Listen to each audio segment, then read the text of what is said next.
Let's see. In 1999, Jay, you asked, what are journalists for?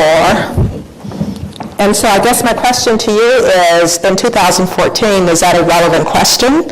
And why not?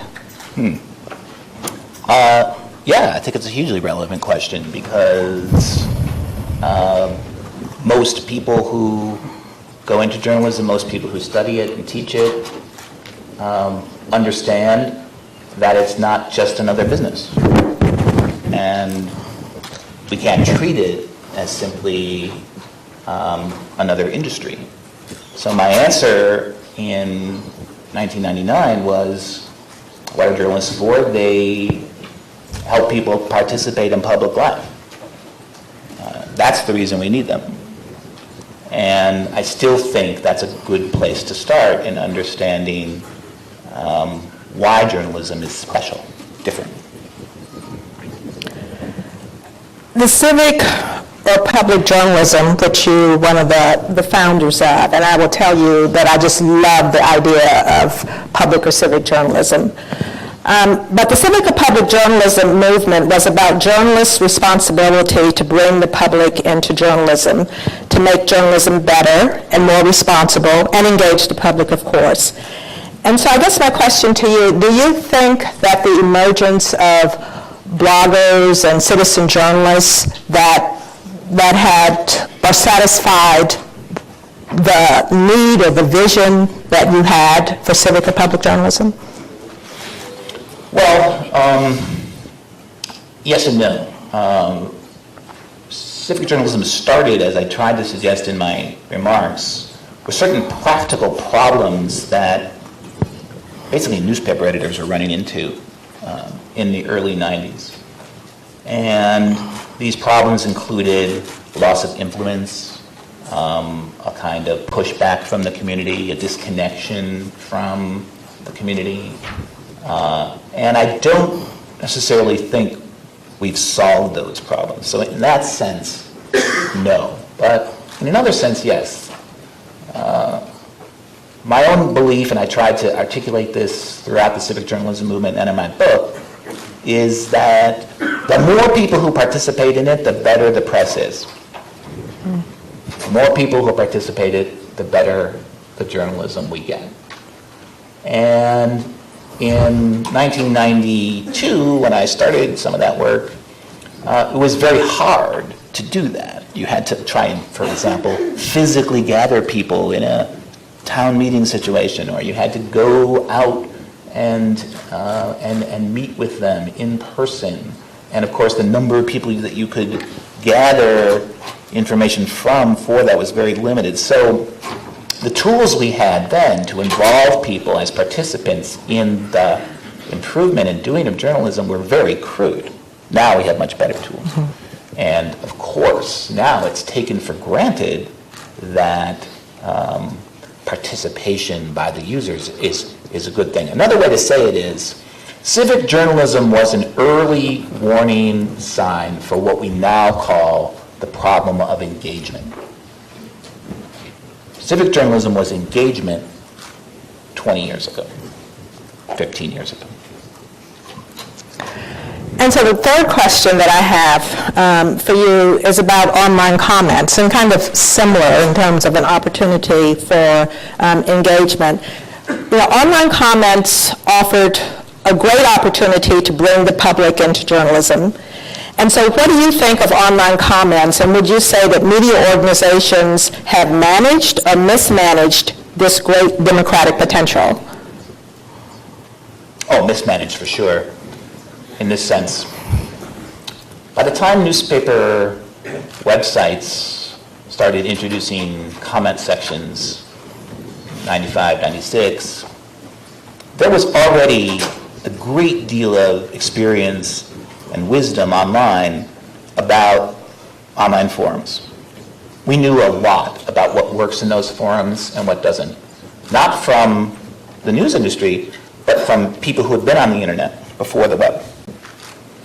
And when news organizations introduced their comment sections, they knew nothing about that, almost nothing about that history. They knew very little about the lessons learned, and it's taken years, and we still aren't even there yet, to get across to journalists simple things that were known then, like if the writer participates in the comment thread, it goes a lot better, and you get a lot less violence, a lot less name-calling, a lot less game playing. So I think that's unfortunate, and I think it is characteristic of the news industry, which does have a kind of a learning disability sometimes. But I think if people who started comment sections had steeped themselves in what was known about online comments, it would have been a lot easier. So do you think it's too late? Can you go back now knowing that some of these horrible things are happening with online comments? It's not too late, but I think there has been a kind of a strange cycle of neglect followed by contempt in comment sections. Neglect in the sense that we have these comments, we don't really think they're all that important, we don't make the writers engage, we don't draw much information from them, we don't learn from them, they have them, so we provide a way for you to sound up, right? But we don't actually do anything with that. So that's what I call neglect. So then when you neglect it, you get the predictable results, and then you exhibit contempt for it, say that's not what news should be about. Now, having said that, of course, there are lots of problems with comment sections. And we don't know how to solve all of them. And there is an incivility there that I think becomes a real problem for a news organization. But on the other hand, it's always struck me that some people just can't get over the fact that anyone could say any damn thing they want on the internet. You know? Some people just cannot get over that fact. And I can. Okay. And on that note, we're going to, I see there's some.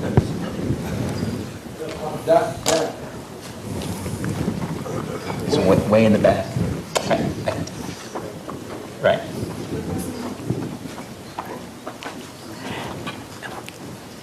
And so if you'll stand, introduce yourself, and that way we can all see you. Good morning. Ed Wasserman, UC Berkeley. Jay, I'm a huge fan of your work, and I've read you and always learned from you. Let me ask you a kind of a big question. One of the motivating passions I found in your work is urging greater unification between the press and the public. And yet, the signature failings of the press in our lifetime seem to have stemmed from the failure of the press to defy public sentiment. So I'm wondering how you reconcile these two realities. Could you just elaborate what you mean by defy public sentiment? I think I know what you mean, but give me a... Well, herding, your example about enhanced interrogation presumably came from an unwillingness of the press to incur public wrath. Yeah. Called torture. Okay. Was. Right. Okay. This is a question I've been asked a lot, maybe in different forms, maybe hundreds of times, but that means it's a good question. And I figured, around episode 50, maybe I should work out an answer to it. So here's my answer. I think it addresses what you're saying, Ed. Maybe not, but I think it does. A lot of times, journalists worry that if they go too far in consulting users, listening to audiences, responding to what people want, and other kinds of engagement that we frequently encourage of them, that they will then lose the ability to tell hard truths to those people. And I think that's a good question. It's a good problem. And here's the way I think about it. As I said before, how many people do you know who are good at taking advice? Not many. And what causes people to take the advice of a journalist who says, you may not be interested in this, but it's really important. Or this might offend you, but it's happening, so you have to know. Or this might sound really complicated, but it's the future of our country. Or this might actually feel like we're attacking your favorite politician, but you really need to know this. What causes people to accept that invitation when it is given? Well, if most of the time they feel you're listening to them, you know something about them, you engage with them, if most of the time that's what you're doing, then they may take your cue and be willing to listen to hard truths you tell them because you have that connection with them. So I think there's an important connection between what we call engagement on the one hand and truth-telling on the other. And the connection is we are most willing to hear hard truths from people who know something about us. See what I mean? And I think that connection we have to explore a little bit more. But you're right. The failings of the press that stand out as most glaring are failures of performance in the fourth estate function of challenging the government and revealing what's going on. When the United States can go to war in Iraq behind a phony case, that's a failure. I think we have a question up in the... I was wondering how you balance putting reporters in comment sections with everything else that they're being asked to do. Everybody is short-staffed, we're losing staff members. People are being asked to record their own video, audio, comment on Twitter, Facebook, report, and now you're adding comments to the mix. I have a lot of reporters in my newsroom who, just don't have the time. So how are we supposed to balance this and help everything else? I don't reply to people who tell me I don't have the time, what should I do? Because I can't make time. So in the way that you stated it, I don't think there is a solution. I don't think there is an answer. However, I would point those people to the work of journalists who have kind of figured it out and know how to combine these things into stories. A good example used to be, now he switched jobs, so I don't know if it still operates this way, but a great example used to be Brian Stelter of the New York Times, the media reporter who was frequently on the front page. And if you watch the way Brian Stelter worked, here's how he operated. He'd get an assignment in the morning, and he'd say on Twitter, I'm working on Letterman replacement today. And then he might ask a question or two that starts to get people flowing toward him. And a lot of what he might hear in reply is stuff he already thought about, but maybe some other things he didn't think about. Then he'll say later in the day, interviewing CBS president. What should I ask him? And again, get some more ideas. And it's not so much that people present so many original questions he never thought of, but it's more that he gets to go through his list and see if he's kind of covered everything. Then about 2 o'clock, maybe 1 o'clock in the afternoon, you see an initial post go up at the New York Times media blog, which is sort of the bare bones of what he knows and what he's already found out. And then he tweets that out. And then there's reactions to that. And then around 5 o'clock, he starts gathering everything he's learned from social media and his own reporting, and he starts putting together a story that's going to run in the paper, the print product, later. And then around 8 or 9 o'clock, that story goes up online.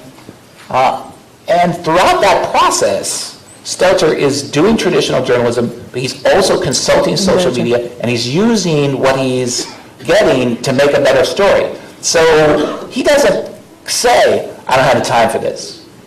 What he's done instead is integrate social into his work routine.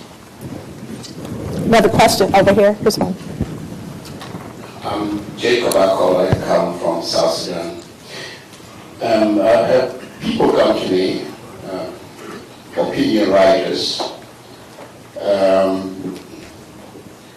and say they want to be, they consider themselves as journalists, because they've been published. For me, who is earning my living through the practice of journalism, I feel devalued.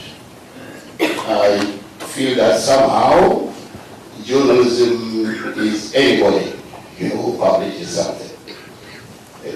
That's the idea of what you call the social journalism, or the people's journalism. Mm-hmm. Does that devalue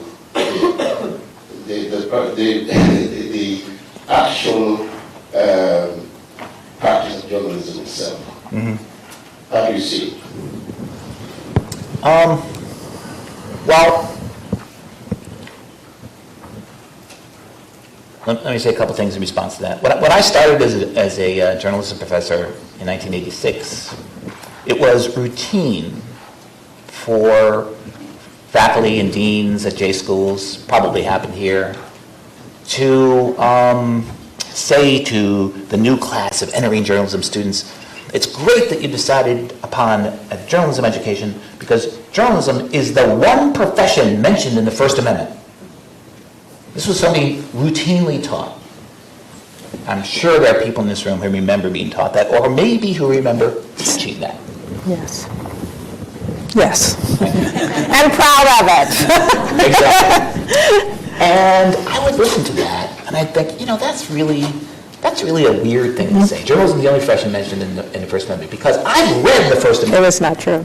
I've read the First Amendment, the whole thing, and it doesn't mention journalism anywhere in there. It does mention a free press. So I think the first point is that freedom of the press belongs to everyone in the exact same way as freedom of speech belongs to everyone. It's just an aspect of freedom of speech. So it's very important for journalists to realize that. And I think most of them do realize that, although they still have this conflict of we are professionals, we know what we're doing. Second thing is I think of journalism, the practice of journalism, as a heightened case of being a good citizen. A heightened case of being a good citizen. Meaning, citizens should know how to get information from their government. But journalism knows a lot more, so it's a heightened case. Citizens should pay attention to the world and know what's going on. But journalists have to pay even more attention and know even more, because it's a heightened case. So that's how I think of it, is journalism is a heightened case of skills and habits and practices that all people in democracy have to master, putting together an argument.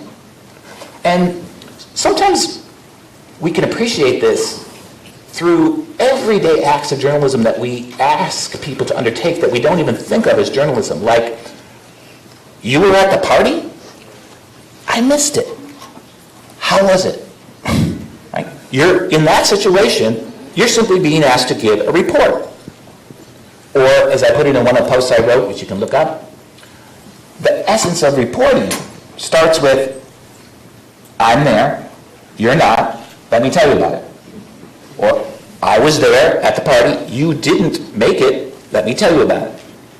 And I think there's a continuity between these everyday situations that are journalistic and professional journalism, but I think it's entirely appropriate for professional journalists to say, we're just a heightened case of skills that any citizen needs, but we're really good at it.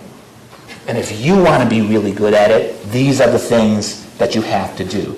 I think that's completely appropriate for journalists to say, and I'm glad they do. And so while we can have a long debate about our differences in what you just said, I'm going to go to the next question. Which, is there another one? Right there, right there. Hey, this is Seth Wilson from the University. Hey, Seth. I appreciate you being here. It's a great presentation. I want to ask, we'll go back to something you mentioned in Area 3, or Subpoint 3, where you said problems of practice in the newsrooms of the world and the problems that journalists and scholars and PhDs are all excited about should be the same set.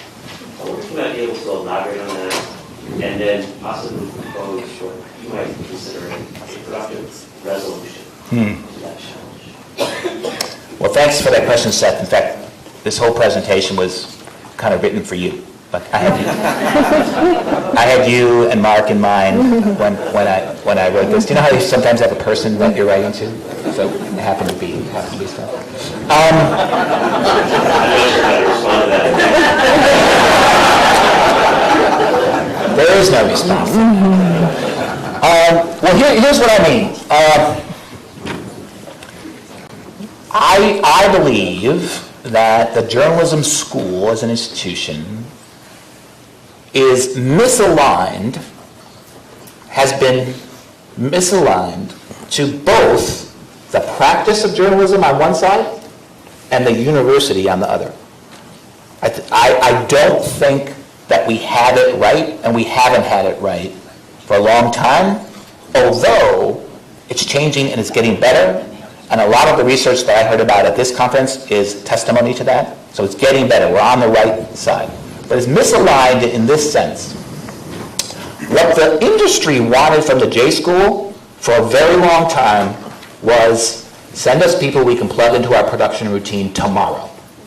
Tomorrow. In the phone sex industry, if you are hired, you have to undergo training for 3 weeks before they will let you on a call. In the news industry, you have one day they find out where the bathroom is, and the next day you are asked to produce a story. Am I wrong? The next day you are asked to produce a story. So that's the residue of send us people we can plug into our production routine tomorrow, which was the news industry offloading their training costs onto the university, right?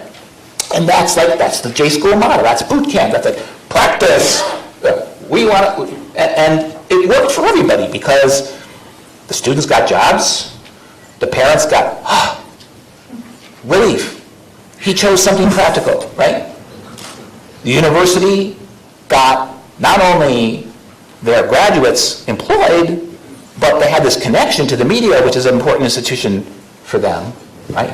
And the industry could spend almost nothing on training and professional development and get the people it needed. So it worked for a long time, right? But what happens when send us people we can plug into our production routine tomorrow meets up with the internet broke our production routine? Can you help? Well, obviously the journalism school is not going to be able to help because it was never asked to do that in the first place. And so the news industry made, in my opinion, a grave error by not expecting of the journalism school a kind of research and development wing that could start solving some of the problems that it confronted and was going to confront even more dramatically. The industry couldn't turn to the journalism school in 2003 and say, help us adapt to digital, because it wasn't set up for that. Then on the other side, the purpose of the university is to produce new knowledge. That's what we heard about today when you guys gave your paper. It's the production of new knowledge. That is the mission of the university that goes along with its teaching mission. So the production of new knowledge in journalism schools tended to enter into an academic field in mass communication research that was essentially sociology of the media, and address itself to other scholars in sociology of the media, right? And what I'm trying to say is that that division was a mistake. Send us people we can plug into our production routine tomorrow was a mistake, because it wasn't actually a valuable enough thing for the J School to do. And PhDs should address other scholars of mass communication in their work. That was a mistake. And so how do we overcome that mistake? By putting everybody to work on the problems of practice. That's what I meant. Does that make sense? And on that note, let's thank Jay Rosen for an excellent presentation. Thank you.